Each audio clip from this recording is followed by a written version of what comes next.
Hey all, it's me, Why It's Fun, the man behind the most controversial Warframe video of all time, back at it again, but this time we are here to have a much more serious conversation, starting with an apology to how the game blurs the lines and doesn't even really try to communicate what actually requires platinum and what can be comfortably acquired through standard play. Like, I would not introduce a friend to this game without giving them a PDF laying out, don't buy this, don't buy that. I know when you click it, it says you need to spend platinum, ignore that. That was a mistake, and I'm sorry. You see, I said this made me uncomfortable, I said it wasn't good, I said it was something so bad I wouldn't recommend the game to a friend without giving them a PDF because of it, but I didn't say exactly why, and I didn't give you a PDF either.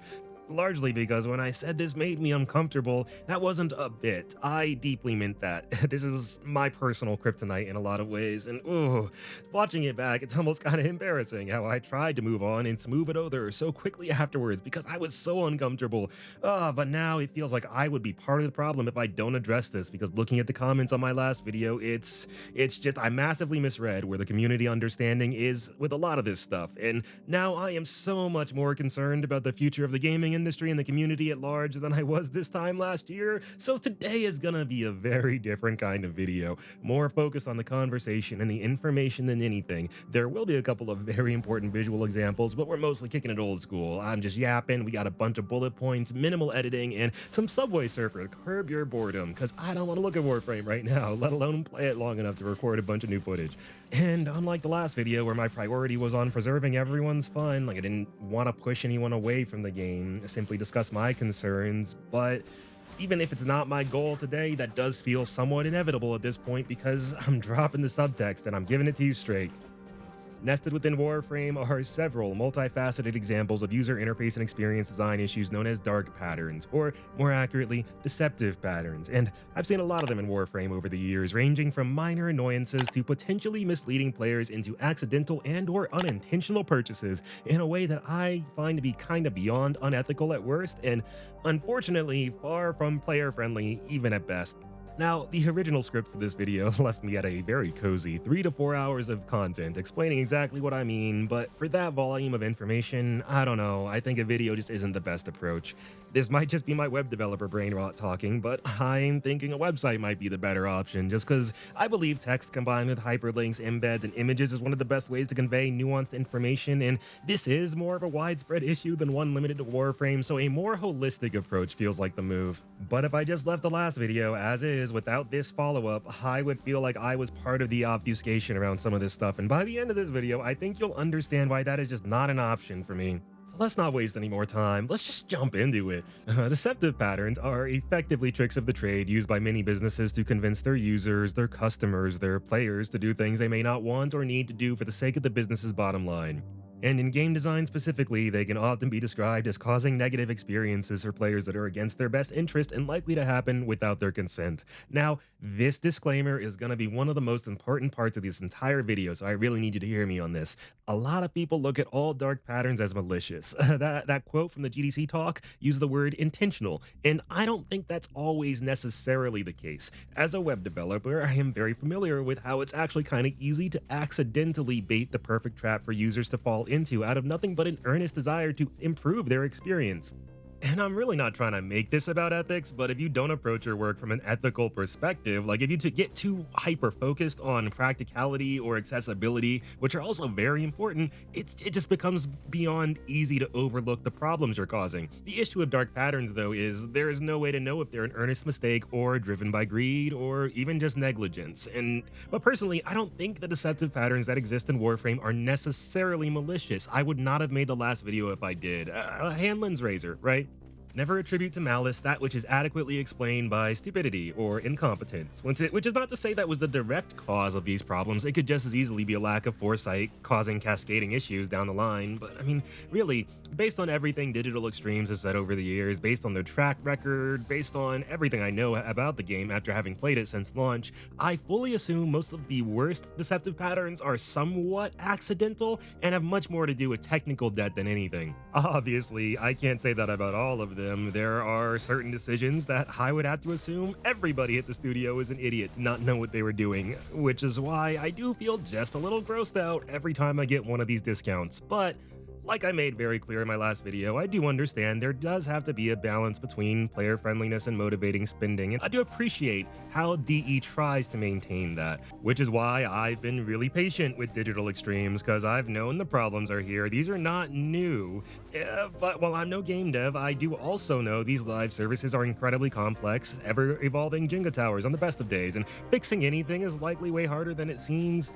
But that doesn't make the continual existence of many of the deceptive patterns okay, and honestly, I've just kind of run out of excuses for DE, partially because this isn't a Warframe exclusive problem. If I may be so crass as to say the quiet part out loud, deceptive patterns have kind of more or less become the backbone of the modern software as a service arms race across the tech industry, from Adobe to Uber. These patterns can and do exist practically everywhere in our daily lives, whether we're talking about how companies like Amazon will make it intentionally difficult for you to unsubscribe in the hopes that you'll just give up or forget about it. Or some of you may remember how last year, a deceptive pattern in Diablo 4 was leading to unintentional Battle Pass purchases by defaulting to the option to buy.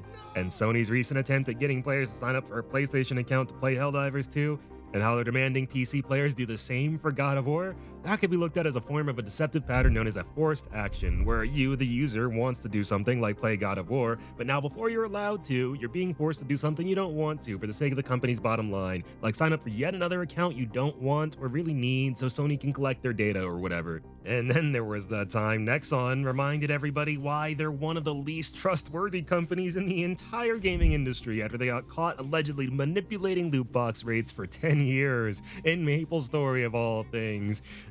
Anyway, point is, like I said, deceptive patterns are everywhere. They are complicated, and they aren't always even objectively bad, let alone evil, but sometimes they can be the scummiest things in the world. It's an incredibly nuanced area of design, which is why the original video was going to be so long, and it's what makes them fascinating, especially for people like me who happen to work on software as a service projects, which that probably sounds familiar because games as a service wasn't just some cool buzzword Kotick or whoever came up with. It comes from my side of the tech industry, which is part of the reason this shit bothers me so much. Everybody has their thing, especially when it's tied to what they do for a living. I'm seeing an accountant right now, and she hates bad record keeping. My thing is unethical monetization and sales practices. I spend literally all day obsessing over fair and balanced monetization, constantly working to implement better practices in my own work. It's part of why I play gacha games. I learn a lot from this shit.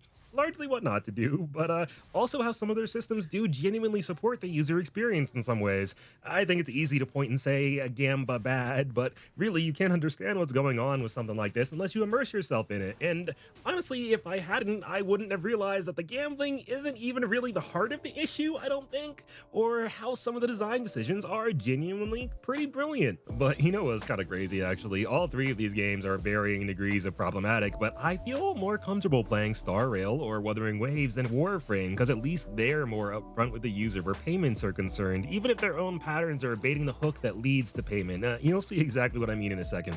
But anyway, I do understand how when it comes to deceptive patterns, it can be hard to tell when your work crosses the line, especially since, again, they aren't always necessarily bad. Technically, the fact that you can't pause or save whenever you want in Dark Souls or Remnant is a deceptive pattern, because that will force some players to keep playing when they may not want to under the threat of losing their progress. Is that evil? No. I mean, personally, I kind of like this feature because I think it adds to the oppressive feeling of these worlds. It makes them feel more alive. But I'd wager most people do know at least one person who won't play Souls-likes because this kind of design decision hurts their experience. Dark patterns rarely affect every single person who encounters them the same way, especially if you know they're there, but because they don't affect everyone identically, it does make it really easy for some out there to justify the worst offenders as a necessary evil, especially when they happen to benefit from the current status quo. But you gotta think of these things through the lens of psychology and marketing, kind of. You know how in stores you're more likely to see an energy drink that costs, I don't know, $2.79 as opposed to $3 or whatever? That's because of left digit bias, which refers to how some people's brains are wired to prioritize the first number in a sequence, and then they're gonna care progressively less about each of the ones that follow. So even though the prices are practically the same, $2.79 will look much cheaper in comparison, which will convince some people to spend more money than they otherwise would have. Does everybody look at 279 and think $2? No, but more people than you probably think absolutely do, and those people aren't dumb for doing that. That's just one of the many ways the brain interprets and translates information, and marketing tactics are often directly aimed at the kinds of patterns and recognition the brain relies on to do that. And the same is true of deceptive patterns. Now, everyone is affected slightly differently. Everyone has different tolerances, and everyone has their own line. Designers aren't mind readers. We can't tell how something will affect literally everybody who engages with it, but every good designer does study human psychology for a reason. People are predictable, and especially at scale, you can absolutely prevent or cause certain behaviors with certain design decisions, and that's why we have a responsibility to not take advantage of that. And it's why, as soon as your design is potentially hiding information or misleading your users, that needs to change full stop. Because user error absolutely exists, but when you are putting the end user in a negative situation, well, let me ask you this. What if someone dug a hole in the middle of the sidewalk you take to work every day and then covered it up just enough so it wouldn't stand out like at first glance? If you leave your home and fall in that hole, is that your fault because you weren't staring at your feet looking out for pitfalls? Or is it the person who chose to dig a random hole someplace they knew people would be walking without taking any time or showing any interest in helping anyone avoid breaking their legs? Now, there is a lot of nuance here, and the specific impact of some deceptive patterns can absolutely be debatable for me, case by case, sure. But anytime money is potentially involved, I do think there needs to be a certain reasonable assumption of honesty, of transparency. And games like Warframe already obfuscate a lot, somewhat inherently, for the sake of their own personal sustainability. I mean, I hate that I have to say this, but apparently I do, because good job, Digital Extremes. Looking at the comments in my last video, it's become very clear to me that you have so effectively disconnected so many people from the value of their money with your intermediate currency that a lot of people don't even understand that platinum is money. I got a lot of comments about how it's not real, when in reality, anytime you trade for platinum, it is exclusively real money.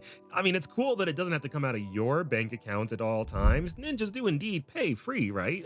That's just a literal description of what the game is like. But again, just because it's not your money does not mean it's no longer money, and it does not excuse any of the rather predatory, deceptive patterns in Warframe. And really, I do try to be reasonable. I try not to judge businesses that decide to use intermediate currencies and somewhat predatory psychological tactics too harshly, because everyone across the entire tech industry is still trying to figure this stuff out. There really isn't a perfect monetization method that I can point to and say, well, I mean, just do it like that, and you'll be able to maintain a healthy, happy player base totally ethically without burning your game to the ground around you, right? And like I said in the last video, I do understand a lot of free-to-play products like this need some degree of friction to motivate spending. If you gotta obfuscate a little bit, fine, whatever, you know what you're doing. It's something every team has to decide if they're comfortable with or not. And I do get everyone is trying to survive, and finding the perfect balance is hard. But personally, I just think it's not a lot to ask that if you are choosing this path, at the very least, you are clear about what is being paid for and why, and that payment is handled in a way that's respectful of all parties involved. Just be upfront and honest with your customers anytime you're also trying to sell them something. But anyway, in the feature-length film this video was originally intended to be, I plan to walk you through how deceptive patterns are used by some developers like FromSoft to enhance gameplay experiences, but also used by developers like Digital Extremes to nudge players into making purchases, as well as demonstrate 3 such patterns in Warframe that I fear are doing more than just nudging. For the sake of brevity though, and because I am very excited about that website, I've got a great domain name. But anyway, today I am going to show you the smallest of the 3 patterns I plan to walk you through, and we will save the rest for later. Today though, and I really do genuinely hate to say this, but I gotta hold Digital Extremes accountable. So everybody ready? Here's the problem in action. Did you catch it? I don't blame you if you didn't. They are called deceptive patterns for a reason. They're sneaky fucks, and this one does require a bit of explanation. You see, this isn't an arcane. You will unlock access to them with adapters. If I have an adapter and click on the locked inventory slot where I would use them, I would get a pop-up like this. However, if I don't happen to already have any adapters in my inventory, the game will ask if I want to spend the premium currency to buy one.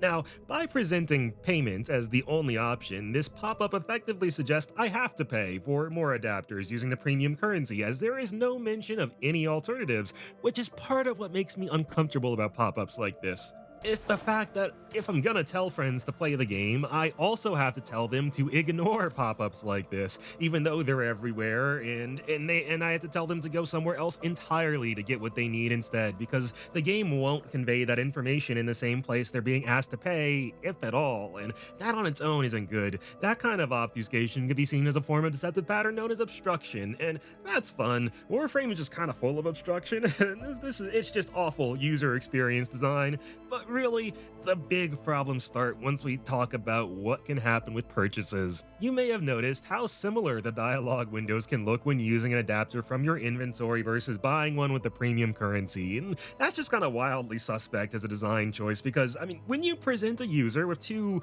wildly similar options like this, you are just making it harder for them to tell the difference between them. I mean, really, this could be seen as a deceptive pattern called visual interference, because an average user can very easily just not notice the small differences between these two pop-ups. However, only one of them will drain you of that sweet, sweet premium currency. Now, here's where things start to get a bit dire. Here's what it looks like when I apply an adapter from my inventory. And here's what it looks like when I buy one with premium currency. Did you happen to notice how fast that happened? Both times? You see how briefly those pop-ups are on screen? I almost can't believe how easy it is to do this. Like on PS5, that's a very casual double tap, and again, barely any meaningful difference in appearance between those two windows. Not to mention, there is no indicator, there's no counter on screen displaying how many adapters you have in your inventory prior to hitting a pop-up like this, and certainly no info inside of the pop-up itself, so it's just kind of hard to know precisely when you're gonna run out of adapters unless you go out of your way to check somewhere else entirely. Unless you check a location fully separated from where you would actually use your adapters. But you know what the truly wild part here is? Did you notice there's no confirmation before spending the premium currency as opposed to using the item from your inventory? Again, same input, and you saw how briefly those windows can pop up on screen. Not always, but this behavior from the user interface is something you kind of just have to be careful of when you're playing Warframe. If you happen to forget you used your last adapter last week and click just a little too quickly, if you happen to be a bit tired and don't notice the minute difference between these two pop-ups, or if there happens to be just a little bit of lag in this online-only game, I mean, the last one has happened to me multiple times, and then it's just like, poof. Thanks for your purchase. And the worst part is, I don't know if that is the worst part. It really should be. All of that alone is problematic as shit. That's why I feel more comfortable playing the games with literal gambling in them, because I've never had to worry about the premium currency being like spent accidentally like that in Star Rail. Like, look at the difference between these menus. The difference in checks and balances speaks volumes, I think. One of these companies is pre-selecting with no confirmation windows, and the other is upfront about every alternative available. But unfortunately, Warframe's problems don't stop there. You see, even if you notice immediately and want to undo an accidental purchase, there is no in-game refund option allowing you to roll that back. Which, you know, that's not great. That really sucks. That's the kind of tactic a lot of businesses use to discourage people from asking for refunds. But I also do understand that's theoretically not the easiest thing to implement, like, directly in-game for everybody, right? However, again, problems like this are not new, so I did kind of just figure all these years later, maybe they just make it really easy to get a refund for this issue, like, through the website?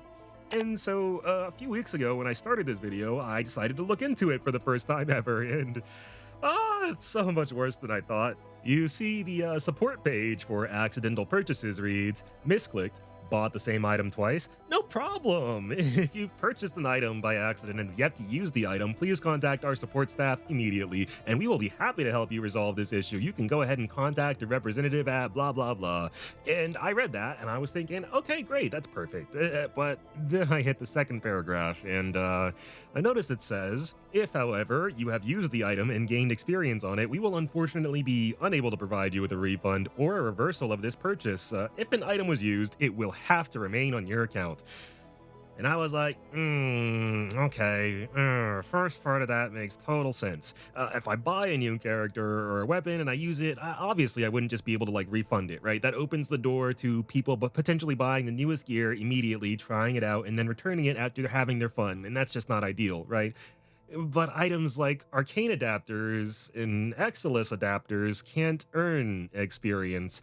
They're just used to unlock access to allow you to use other items. And that's where that last sentence was really concerning because if I bought an adapter from the market, it would go to my inventory where I would then get the option to use it, like you saw earlier. But if something like this happens, an accidental purchase on the screen where I would actually equip an adapter, guess what happens next? Did you catch it? If you buy something through one of these goddamn pop-ups, the item doesn't go to your inventory, it's automatically applied. So does that mean if you stumble into this particular deceptive pattern and buy something you didn't mean to, that it's literally policy to not refund you? Like, see, I read that and I was like, there is no way. That's not true. I'm reading into it too much. That's just awkward phrasing. Somebody just didn't know how to write that properly. I don't know. And so what I was about to do is buy a fresh adapter and then reach out to support and test it myself. But then I found this post on the Warframe forums from last year. Someone who quite literally encountered the exact scenario I was worried about and received a very direct response from support confirming that because the item in their circumstance an Exilus adapter, which oh, DE, I really don't like how you handle those. I really hate everything about the UI and behavior flow around Exiluses. It's toxic as shit. But anyway, the adapters get applied the same way you apply arcane adapters. It's the same kind of pop-up, and because these items are applied as a single action, support is prevented from issuing a refund, and it makes no difference if you do not use the item before support can investigate. And look at what my fellow Tenno said next. You have no idea how validating it was to just know there are other people out there noticing how crazy all this shit is, because I was like, what the fuck? After reading that support page, and look at what this legend said. I also suggest taking a look at the UI pattern used to combine adapters as it doesn't take into account the system's limitations for refunding accidental clicks. Can I get an A fucking man? Damn straight it doesn't. And like I said, these problems have been here for years, and that's just not okay. Really, this is the thing that makes it impossible for me to talk about the game without bringing up its pay-to-win bullshit. I can talk about Destiny without complaining about how fucked Eververse is and how much damage that's done to the community. I mean, we'll have that discussion another day, probably soon, to be honest, because, based on the last video, it's become very clear to me that a lot of people do not understand microtransactions or the impact of them, so now we gotta talk. Now the website is necessary. But, like, I can't talk about Warframe without talking about how problematic the premium currency being so heavily integrated is, explicitly because of problems like these. And it's because it's so heavily integrated that, like, unlike Silver, you can't really reasonably just tell people to completely ignore Platinum entirely. It's why a PDF feels necessary, because there are situations in which Platinum is quite literally the most logical, if not the only way to get what you need. So you can't just write it off entirely. And if these deceptive patterns weren't here, that wouldn't be the massive issue that it is. Deceptive patterns are like nesting dolls. If you start cracking them open, who knows where it stops? Because this really shouldn't be here like this. This is bad design. And this kind of bad design isn't just something that nerds like me wring our hands over. It hurts your business. This opens up Warframe and Digital Extremes to a lot of negative sentiment, not to mention potential attention from people you really never want to hear from. And this simply does not need to be here. In a vacuum, this is so problematic, there is no design consideration in my mind that justifies it. So I have to start asking myself, why is this here? And why has it not been fixed? And now, because the business has given themselves a financial incentive to allow problems like this to continue to exist, it becomes so much harder to say what's actually going on without jumping to the worst possible conclusion. There is one pop-up I have been thinking about for years, and honestly, the best word I have for it is horrifying because and I'm really not trying to be rude, but it's either one of the most incompetently handled UI UX problems I have ever seen a team dance around solving for years, somehow making the root of the issue worse in the process last time they tried. Like either they just don't understand or they're just not really interested in fixing something that I know it's hurting their engagement because it's one of those things that I have seen push people away from the game. So either they're just comfortable with that and they're doing a really abysmal job of addressing it, or it's one of the stealthiest sales funnels I've seen in my entire life, and they don't want to properly fix it because then it would be less effective. And that just feels even sketchier when I consider how the specific way in which they made the problem worse probably made the sales funnel a bit better. Certainly not in every way, but I've seen how the extra confusion you've now caused has pushed a couple people to be like, I mean, do I just buy the thing? Because I don't understand. And that's the horrifying thing about it. Like, because I don't know. That's the horrifying thing about all deceptive patterns because the financial incentive exists now. So it's literally impossible to know what decision was made if a decision was made at all. And that's what makes me uncomfortable. And that discomfort gets 20 times worse every time I hear someone mindlessly glaze this game of all games as God's gift to player friendliness. Because really, in the same way that, yeah, it's cool that Wuthering Waves is giving out free 5-star units and tons of rewards, that does not make the game itself inherently player friendly, though. And neither does the fact that Warframe extends a couple of olive branches in the form of allowing players to earn currency for free, especially when, again, you're not really earning it. You're not going to a vendor and trading in your loot for rewards. You are selling items to players for real money, obfuscated as platinum, and then keeping that money circulating throughout the economy by giving it to someone else or funneling it back into DE's pockets in the form of cosmetics and accidental purchases, among other things. So when you are putting something confusing into the game, ask yourself, is the payoff for the people who do understand this worth the confusion? If the answer is no, you're better off removing the confusion and making the game more understandable to more people. And really, you do not want me to get started on how free currency is problematic. Just like I could talk about platinum, I could talk about bright dust. Bright dust is a fucking problem. Now, I told you I had 3 patterns I wanted to show you in Warframe. Consider this. I only showed you about half of the pattern that I did, because the spark that caused this was something that makes me so fucking irritable, because it should be the easiest thing to address in the world, and I didn't want to talk about it, because I didn't want to look into it. And when I did a few weeks ago, the entire time I was really hoping I was wrong. But we're here now, and this is the last time I want to think about Warframe directly for a minute, so why not just get into it, right? I mentioned I'm a programmer. I make web applications primarily. As part of that, user interface and experience design is kind of important to me, if you hadn't noticed. And one of the things I always keep very firmly in mind when designing anything is the Ebbinghaus forgetting curve. Basically, this graph shows the general rate at which information can be forgotten if we don't explicitly focus on remembering it. You'll notice it barely takes a single day to potentially lose like 50% of anything you've learned. It's a very rapid decline. And I'd argue it's likely even sharper in the modern era where we're all being bombarded with so much information, so many distractions on all sides at all times, and everybody is competing for screen time. There's a reason Netflix saw Fortnite as their competition more than HBO. I mean, you can't really look at anything in a bubble. It's just ignorant at best because it's just not how our modern reality works.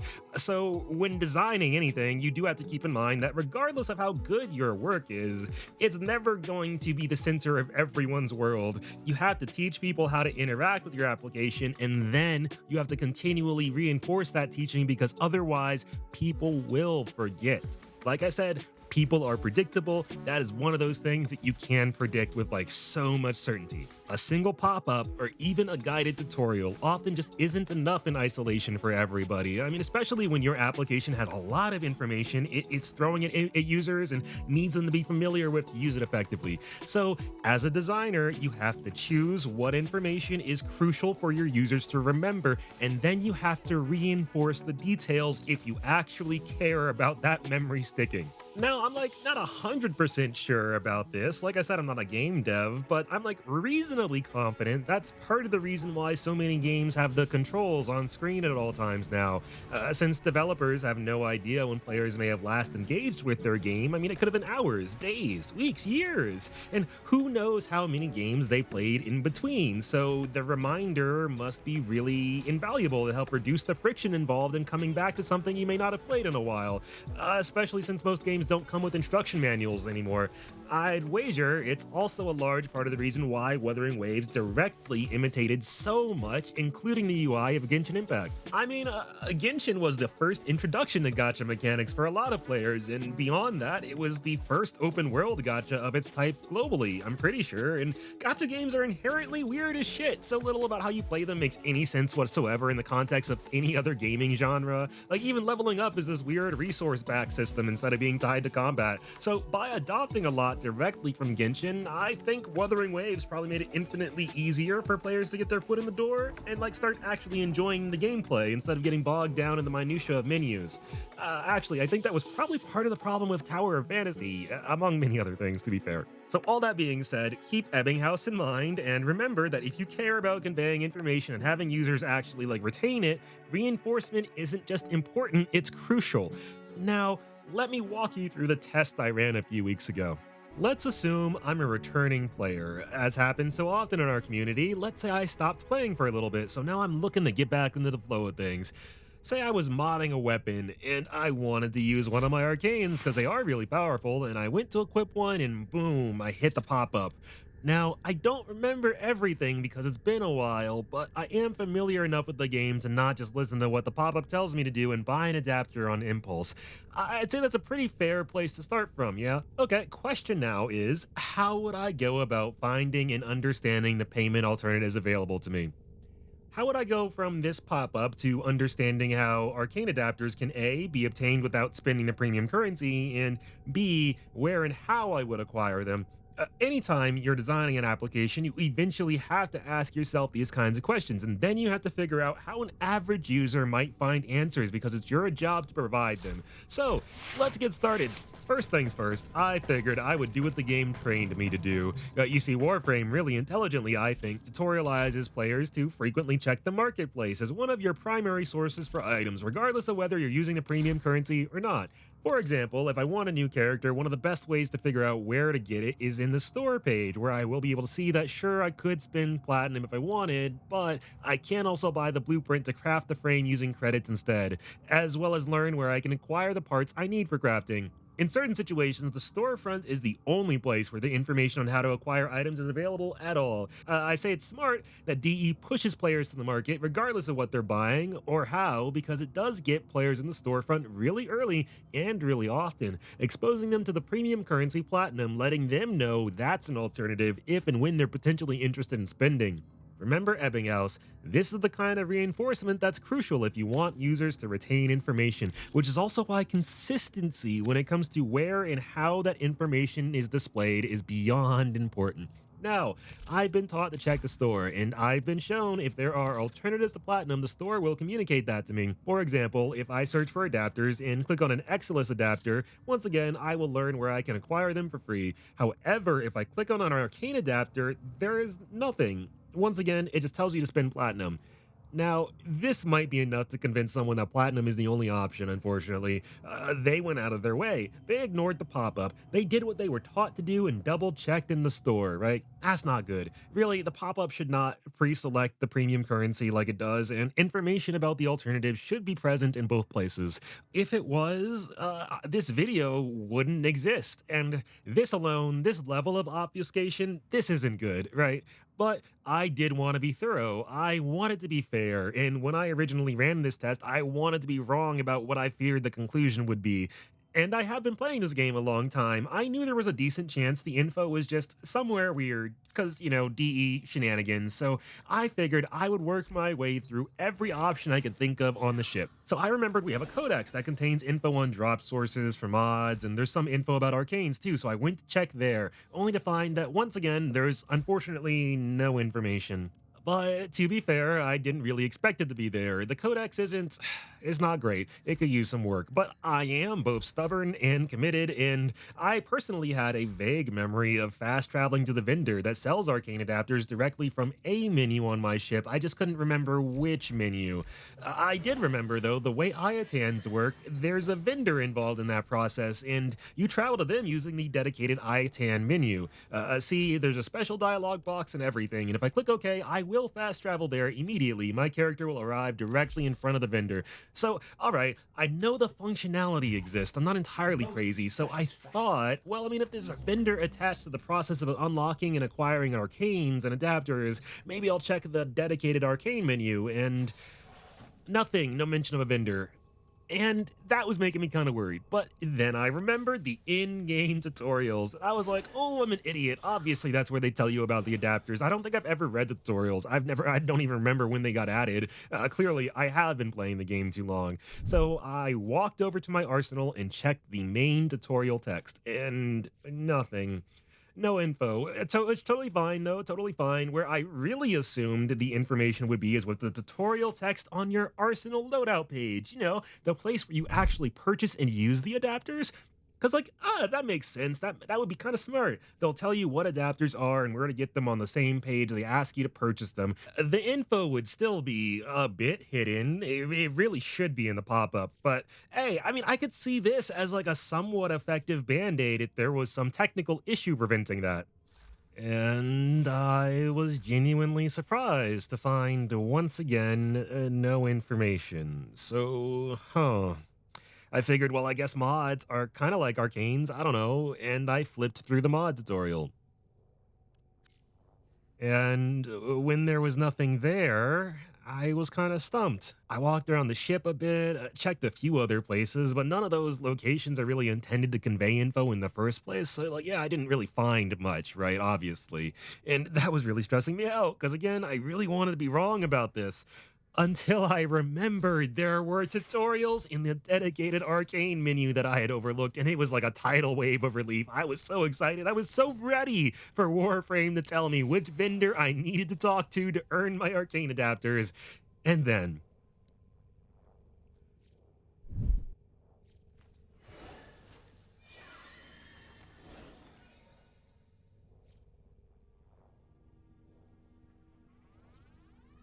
I don't know if I can properly express the disappointment I felt watching Warframe list vendor after vendor.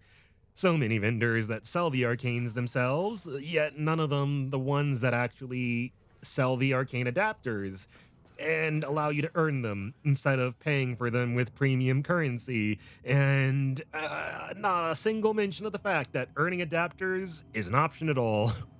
And you know what's funny? The shock actually made me remember the weird way I used to get to the vendor that sells arcane adapters. You see, there's the normal way, and that requires you remembering out of all of the planets that have their own unique vendors, which one happens to be the one with the guy who sells the adapters. And then you've got to remember which node that person is on.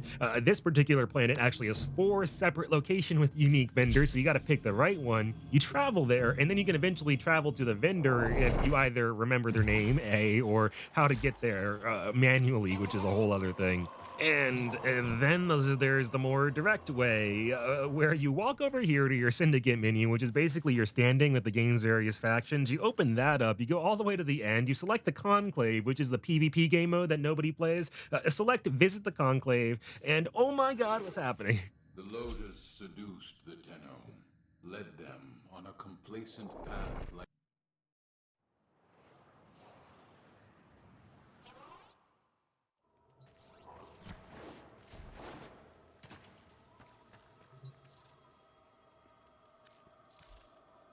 So you tell me. I am actually asking. I would love an answer to make me feel better about this.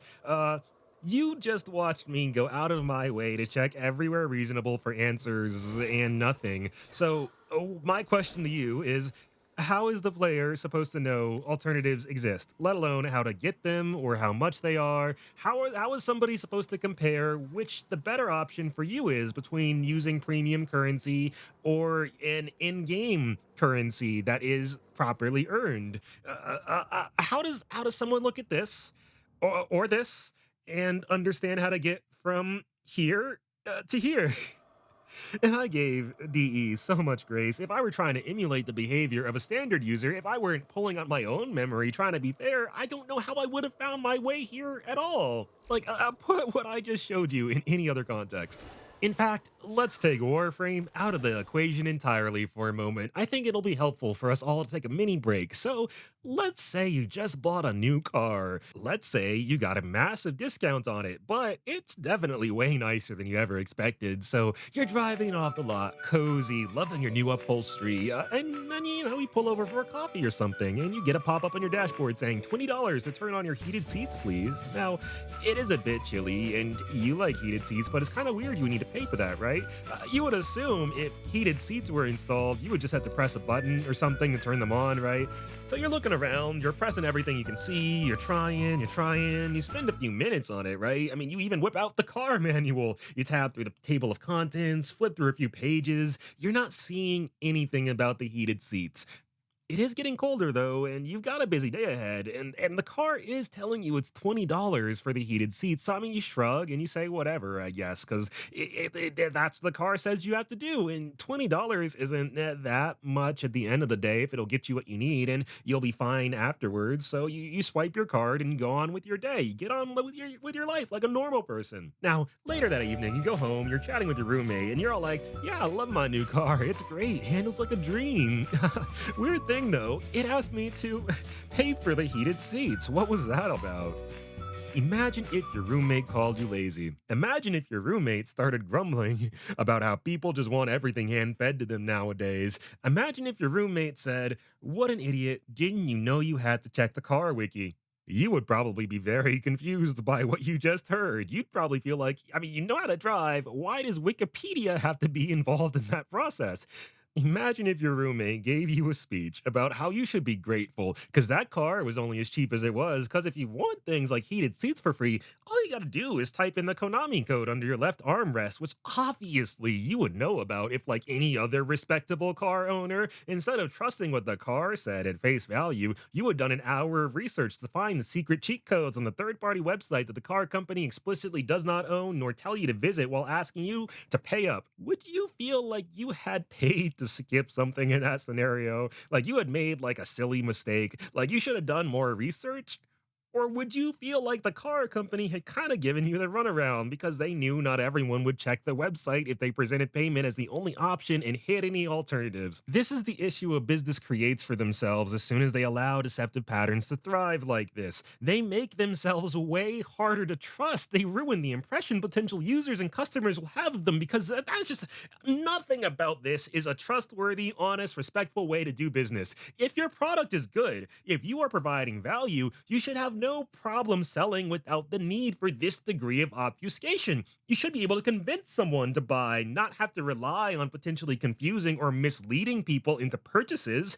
I wouldn't care about Warframe being a bit vague about these things if payment wasn't involved and there was not that degree of obfuscation. Really, like Remnant, one of my favorite franchises, right? And Remnant 2 especially really does not tell you much at all. In fact, it will actively go out of its way to hide information from you, and at times it'll straight up lie to you. But that's okay because the player pays for access to the game and all of its content, and there was no potential for deception or consumer confusion tied to that payment. And as a result, all of the secrets and confusion about what to do or where to go next in game serves to add to the texture of the world and the journey throughout it.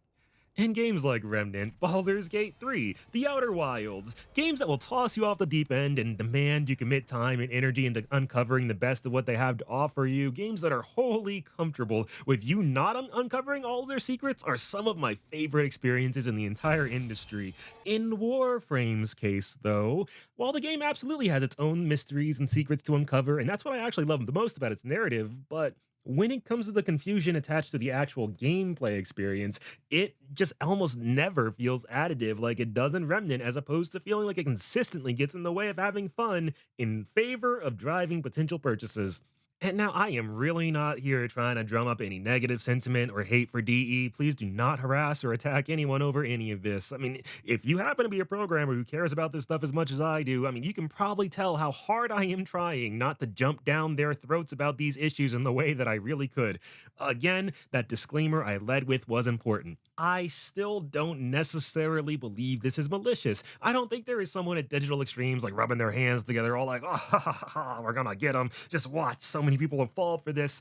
I mean, no, that's probably not what's happening. There are absolutely certain deceptive patterns that are aimed at psychologically nudging people in certain ways that, obviously that would be ridiculous to believe that's not intentional. But again, my personal assumption is a lot of problems like this one continue to exist in the way that they do as for some form of technical debt. In fact, in that forum post that I mentioned earlier, the support rep did also mention apparently the reason they can't refund adapter purchases is due to the quote unquote complexity of the system, which, I mean, having worked in IT, that is often tech support code for it's fucked and nobody can do anything about it right now. And I have been around long enough to know that Digital Extremes has legitimately spent a lot of time trying to improve the clarity of their game, and that's just an area of design that they have always struggled with. It's just not their strong suit.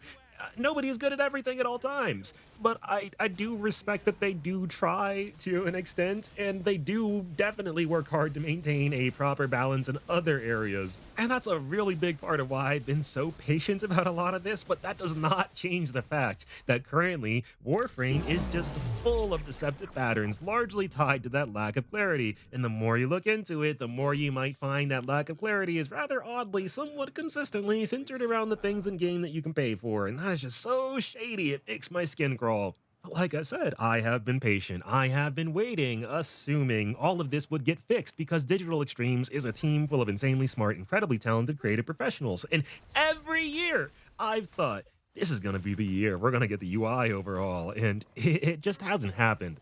So if anyone from Digital Extremes ever, I don't know, stumbles across this, if you want to hear about how much love and respect I've got for your work and for you as a team and for many of you as individuals, I hope some of that is coming across, despite the very direct criticism. And I suggest if you want to hear a little bit more of a positive version of some of this, a bit more focused around game balance instead of negligence, the other video is a great option. But please know, I do see you as industry leaders, as frontrunners in many ways. There aren't really many, if any, other games truly like Warframe, and there certainly weren't in the same way that the game exists in when the game first released, right? And I would argue Digital Extremes is one of the teams creating a modern blueprint for others to follow. And when you're one of the standard bearers like that, mistakes are somewhat inevitable. Because making a game is hard enough, but making a truly sustainable live service like this feels like a Herculean task, especially when you don't really have a direct point of reference for everything and you're somewhat making some of it up as you go. But this just isn't okay. This is kind of unacceptable. You are better than this, and it just needs to be fixed. All of it does. Ideally, sooner rather than later, because every year you let this sit, the problem gets worse. More people potentially fall into one of these deceptive patterns, and I feel increasingly less comfortable playing the game and certainly less comfortable telling other people about it. And that's the reason this video exists. I felt so uncomfortable about all the incredibly positive things I said because it was so abundantly clear that so many people do not understand the problems lurking under the surface that I was trying to allude to and obviously not successfully doing a good enough job of. I really bent over backwards to try to be so polite about this stuff in my last video. But basically, here's where I am at. I know free-to-play games have to have a bit of friction in them to survive. You have to motivate spending. Reality is not sunshine and rainbows. It's just not sustainable for the vast majority of teams to just ask players to pay out of the kindness of their hearts, right? Some degree of friction is necessary, and I freely accept that it's part of the trade-off for the game being so accessible and so free and receiving so many updates, right? Okay, fine. And sure, the refund thing is a technical issue. Who knows how much else is? That doesn't make it better, but okay, totally understand. It may not be the easiest thing in the world to just fix on a dime. But if a game has to rely on potentially misleading people as part of its financial success and stability, does it deserve success and stability in the first place? And if this isn't necessary, why is it still here? Why is any of it still here? Why is there so much of it in the game? And why is more not being done to mitigate it?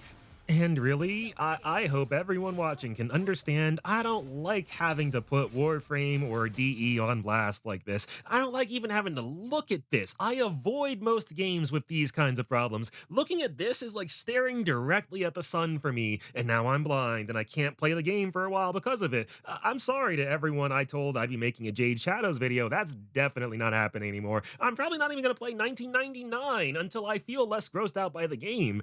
Like, I don't go looking for these kinds of problems. They are everywhere in our daily lives. And if I were to like let it all get to me, I would just be this ball of anger and negative energy. And I don't want to live like that. And when it comes to games like Warframe, as a veteran player, I am somewhat removed from a lot of the deceptive patterns. And as a programmer, I am always more inclined to give any developer benefit of the doubt because I know how easy it is to stumble into bad design decisions entirely on accident while simultaneously backing yourself into a corner where they become infinitely easier to solve in a way that is not even necessarily anyone's fault.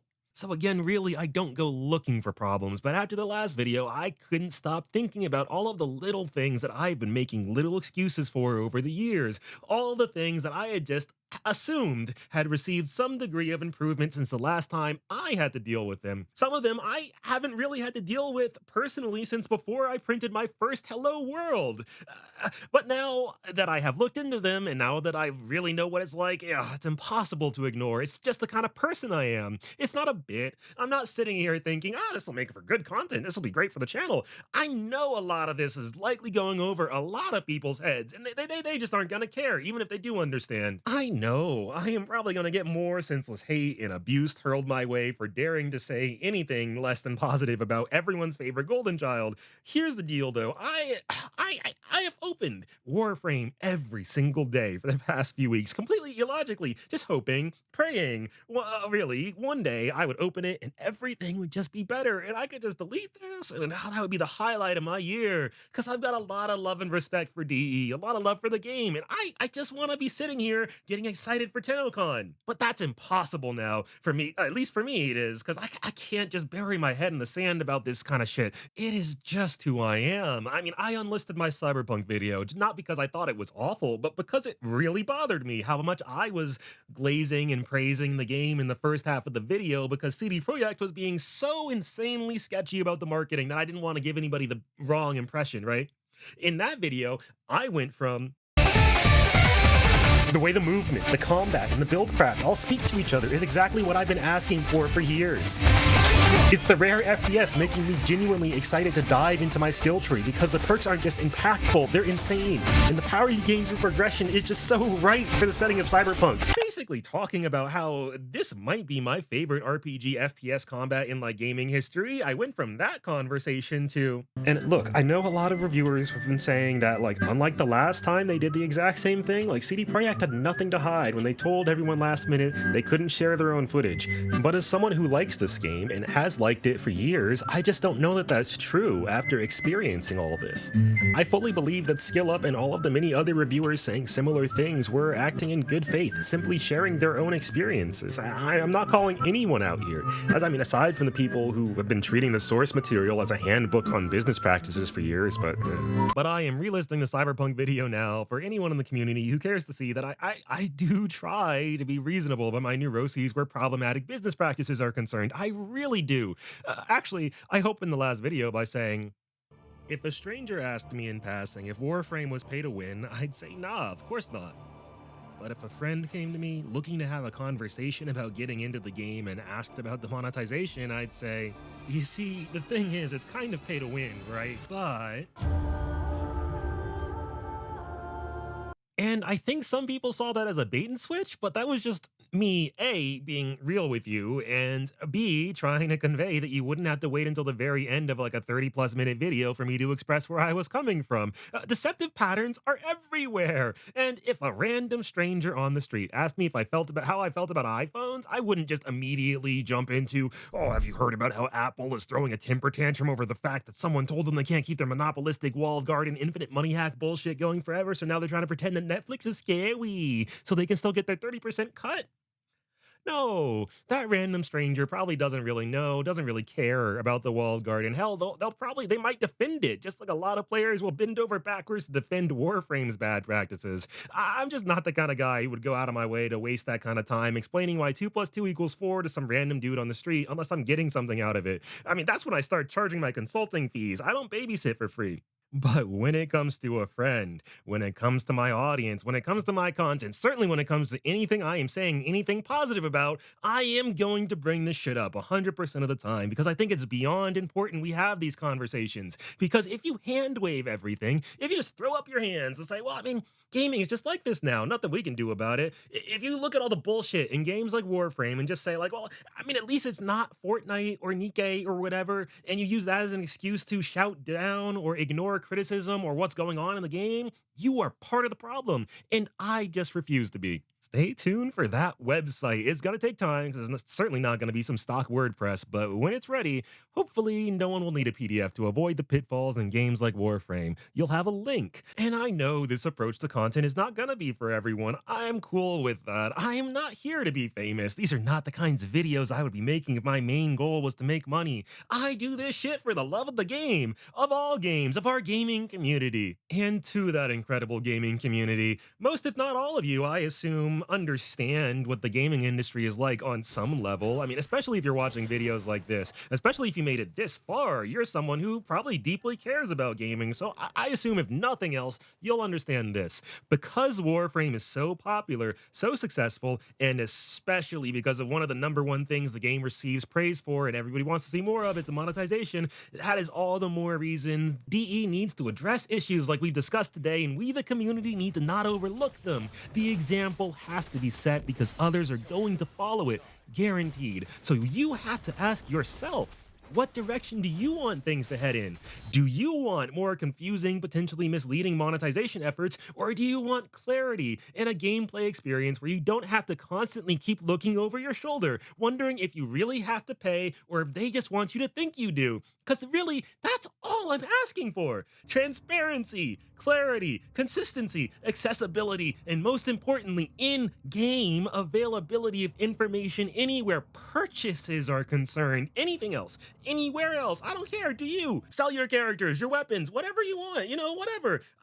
I personally despise the negative impact on my gaming experiences. It does make games like Warframe inherently worse to play for me, but you don't have to like everything about a game to love certain aspects of it, right? And just, if nothing else, as soon as you are selling anything to anyone, the snake oil, the obfuscation, it just has to stop. It just does. And as much as I have hated making this video, I have not felt like happy about this. I don't want to be sitting here and doing this, but I hate the fact that I felt the need to. But I'm always just gonna be like, you know what, DE, I gotta hold you accountable because I've got so much love and respect for the team and for the game. I think Warframe is phenomenal. I love Warframe, and I want to be able to say that without a massive asterisk attached.